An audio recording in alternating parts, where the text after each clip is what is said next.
မယ်ငါတို့လှုပ်ချင်ရကမင်းတို့ဖက်စစ်တပ်ကိုအမြင့်ဖြတ်မယ်စစ်ကြင်ညာပြီးတိုက်မယ်နေပြည်တော်ကိုတပတ်အတွင်းပြစ်မယ်လို့တခါတည်းပြောပြီးသားနော်ပြီးတော့မှ Burmese Sharing Channel မှာကြိုဆိုပါရခင်ဗျာပြည်တွင်းကသတင်းထူးတွေကိုတင်ပေးနေပါတယ်နေ့စဉ် update သတင်းတွေအတွက် subscribe လုပ်ထားပေးကြပါခင်ဗျာငါတို့ကိုခနဲ့တယ်လို့ရွဲ့တယ်လို့နဲ့ထပ်ပြပြလိုက်မယ်ကြော်စိုးဦးကြော်မျိုးမင်းမင်းတို့အခုရှိနေတဲ့ကြံပါတွေအားလုံးကိုကြော်နိုင်တဲ့နီးပညာငါတို့ထုတ်ပြကြုံလားပြမယ်အဲ့တော့ဒီကနေ့မှာမင်းအောင်လိုင်ကိုနန်းတွင်းမှာရှော့လိုက်တုံးနဲ့ပြစ်ခံရတဲ့သတင်းကိုဖုံးချင်လို့စစ်လော်ဘီတစုမှိုင်းဝေ channel ကနေပြီးတော့လူသားညီညီအစွဲတမနာကြီးတူကလက်ရှိလာလောက်ကြခံရပါတယ်ပါတယ်ဆိုပြီးတော့သတင်းတွေ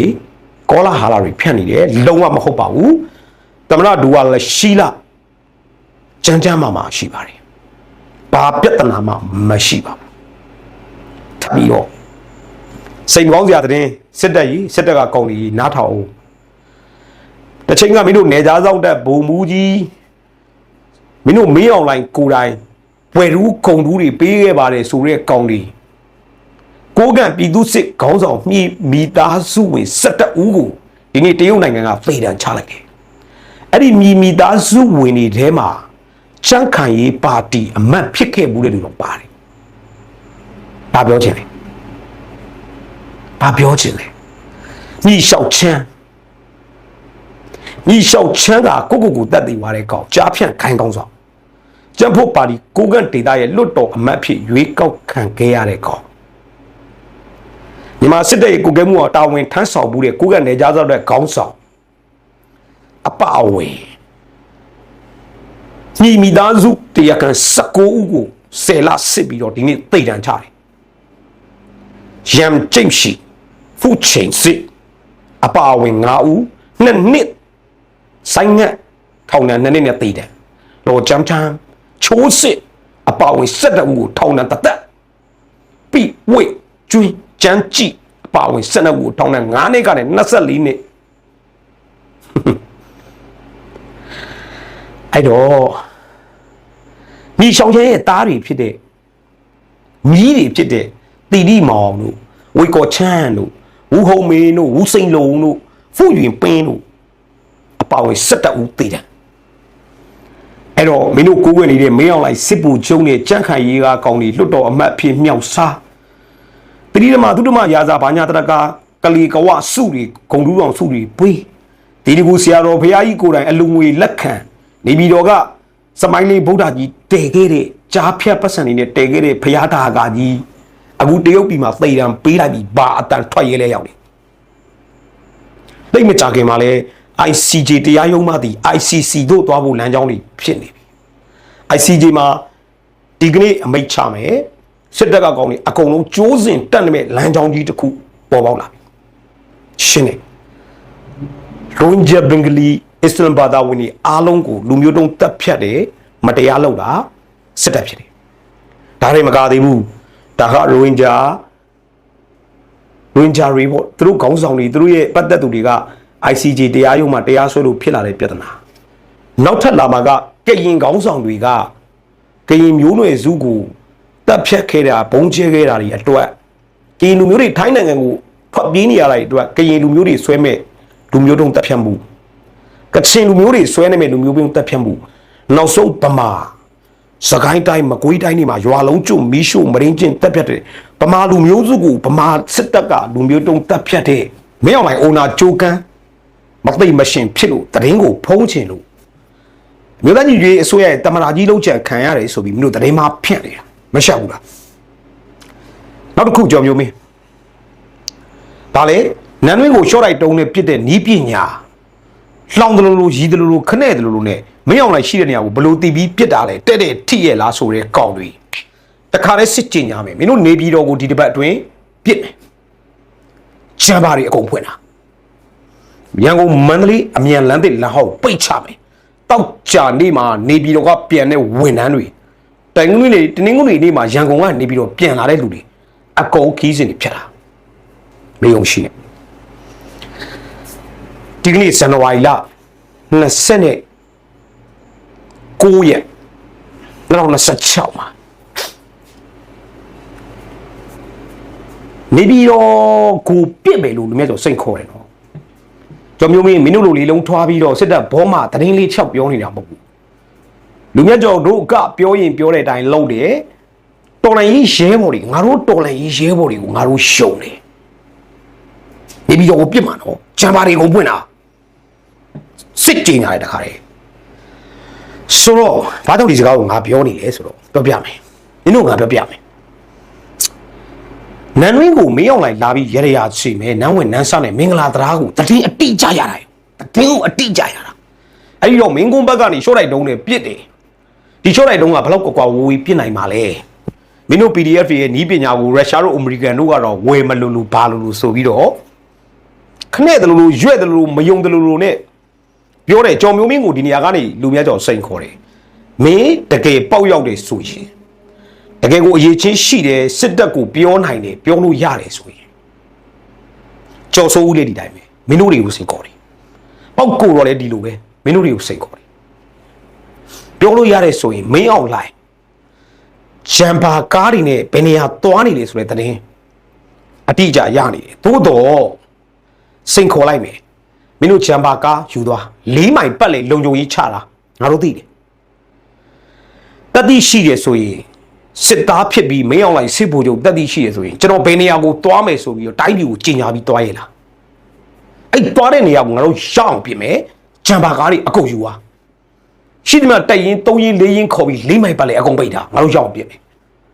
တတိရှိလားငါတို့တော်လိုင်းတက်တွေကိုငါတို့ရှုံနေယုံကြည်မှုအပြည့်ရှိတယ်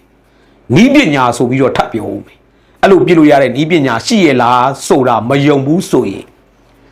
မင်းတို့စစ်ဗိုလ်ချုပ်အကြံဖက်စစ်ဗိုလ်ချုပ်မင်းအောင်လိုက်တတိရှိရင်ခီးစဉ်ကျင်းညာလိုက်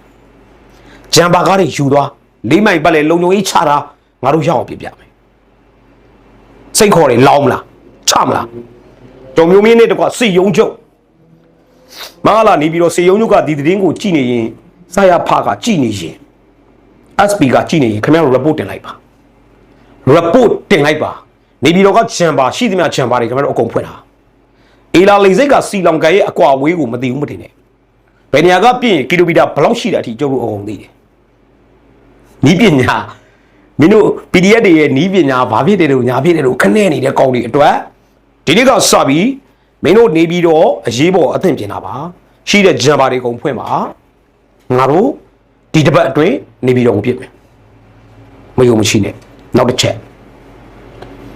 ရန်ကုန်မန္တလေးအမြန်လမ်းတောက်ကြနေမှာနေပြီးတော့နေရန်ကုန်ပြန်တဲ့သူတွေတင်းင်းကုန်နေမှာရန်ကုန်ကနေပြန်ပြီးနေပြီးတော့ကိုရုံးပြန်တဲ့လူတွေအဲ့ဒီအမြန်လမ်းဟောင်းလမ်းတွေကိုပိတ်ချမှာဖြစ်တဲ့အတွက်ခမားတို့သွားလို့ထိကြိုက်တန်ရာဖြစ်တောင်းယူဒါလေးပြောရင်းနဲ့ဟိုဘက် Allegate Review Channel မှာတော့လောင်းလို့စရဖရုံဘလို့တစားစီဖြစ်သွားလဲဆိုတဲ့အကြောင်းထိကြရဲ့နောက်ဆုံးစစ်ပွဲသတင်းတွေနဲ့အတူတိုက်ပွဲသတင်းတွေပြောမယ်ဒီဘက်မှာတော့စိန်ခေါ်တဲ့သတင်းပြောတာနောက်တစ်ခုကမင်းတို့လေဘလို့ကျဲနေလက်ရှိနိုင်ငံတကာကအရေးယူပိတ်ဆို့ထားပါတယ်ဆိုတော့အီရန်နိုင်ငံကနေလေရင်လောင်စာတီသင်္ဘောတွေရေဒါဖျောက်ပြီးရန်ကုန်တီလဝါစိတ်ကမ်းကို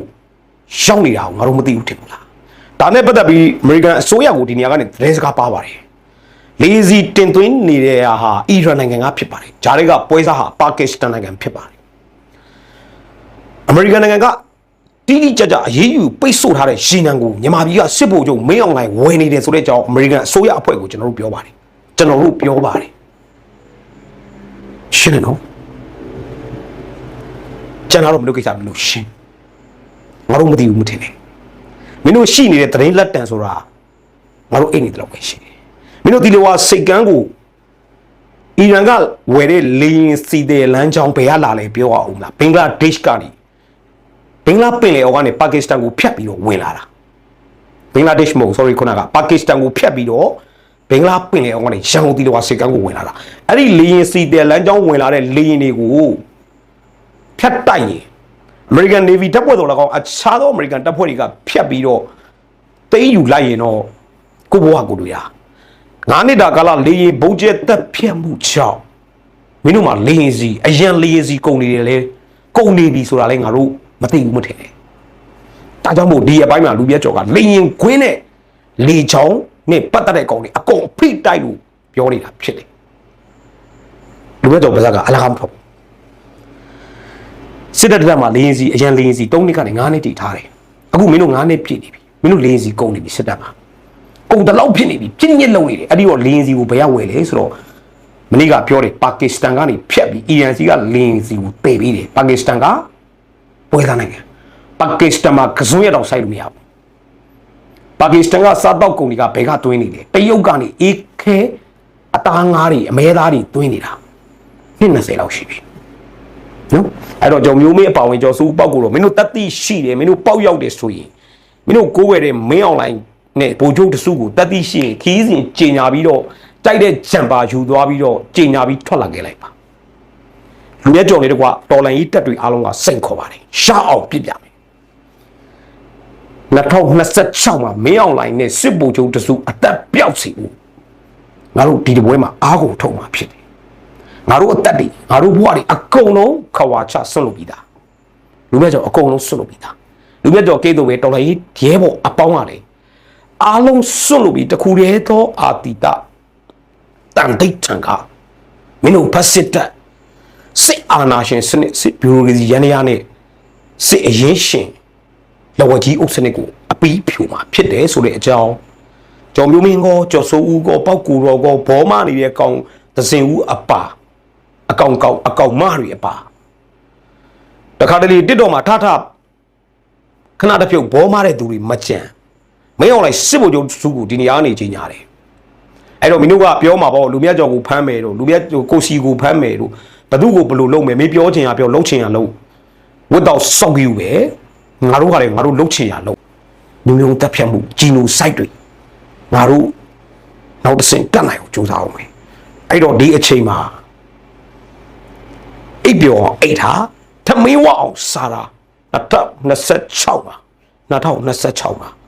မင်းအောင်လိုင်းနဲ့အာနာရှင်စနစ်အသက်ပျောက်စေရမယ်အားလုံးကျေးဇူးတင်ပါတယ်